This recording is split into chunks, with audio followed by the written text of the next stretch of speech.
Pneumatica Book 1 by Aaron Wilburn and Aaron Knight. The Frank Cole Sequence. Chapter 1, Section 3. Present day. Frank paused the playback and pulled off the shades. He closed them and put them in the inside pocket of his coat, and then flipped open an old-school notebook with genuine paper. He was used to how his mind combined all of the details by now. The digitally captured images didn't actually show what he saw in that first vision. Only his mind did that. Every time it came to that moment in the captured video, his mind overlaid what he had seen in that span of time over his sight. It just wasn't actually recorded anywhere, either on his personal shard or on his encrypted cloud on the Meta. He had once had Grim test the vidcap just to be sure. She had told him in no uncertain terms that his vitals had definitely spiked. The implants went haywire and didn't actually collect anything at all for nearly 3/4 of an hour. They had tried to reset on multiple occasions, but the reboot didn't take until nearly 6 p.m. He had known that already. What he wrote down this time was a moment of interest that hadn't struck him before. The other images from that first time were all still there, etched into his memory, but when he was first experiencing the vision, none of them had stopped for long. Except for that first image, the one of the man with the pale skin, dressed all in black. That one had lingered. He hadn't seen that specific person anywhere before, but he had seen his ilk. That was an inquisitor. Frank frowned. He wasn't certain how it was relevant, but the question of why that image had lingered gnawed at him for a moment.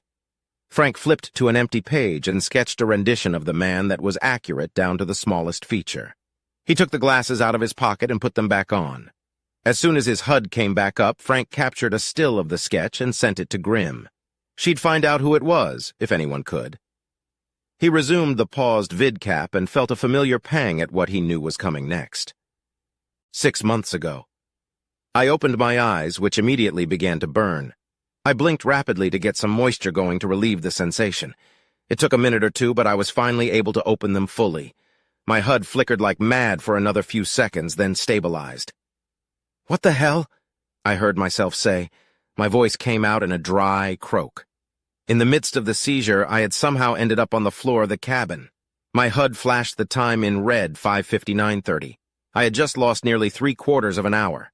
I splashed water on my face, dried off, and sat back down in the suspension char. I selected the link for the meeting with Sandra, and my senses were overtaken by the Meta. The private cabin dissolved away, and then I was in a bustling cafe. The people were speaking a language I didn't understand, so I activated the translation protocol. It recognized Polish and started feeding me the background conversation. I opened a text window and shot a quick message to Grim. Frank Cole, P.I. Grim, you listening? Grim Toast, I'm here. Frank Cole, P.I. What's with the Polish?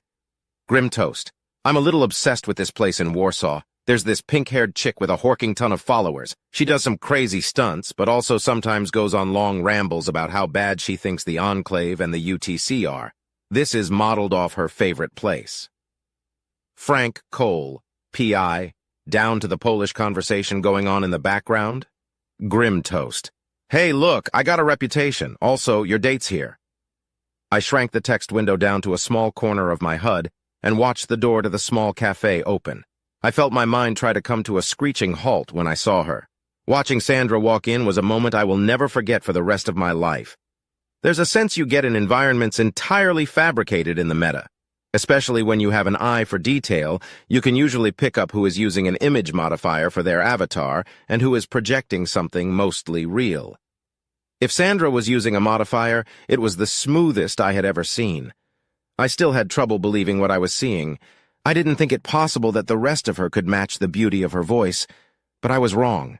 Sandra was a tall 5'10", in flat, sensible shoes. She had pale, creamy skin, hair that was so black that the light reflecting off of it seemed almost blue, and her eyes were a gray so striking that I couldn't speak for a moment. I suddenly felt extraordinarily self-conscious about my own disheveled appearance, which doesn't often happen to me. "Sandra?" I asked after I finally found my voice again. I stood and offered my hand in greeting. She saw me and visibly relaxed. Her smile was reserved, but it changed the contours of her face, adding a grace to it that matched the compassion I had always heard in her voice.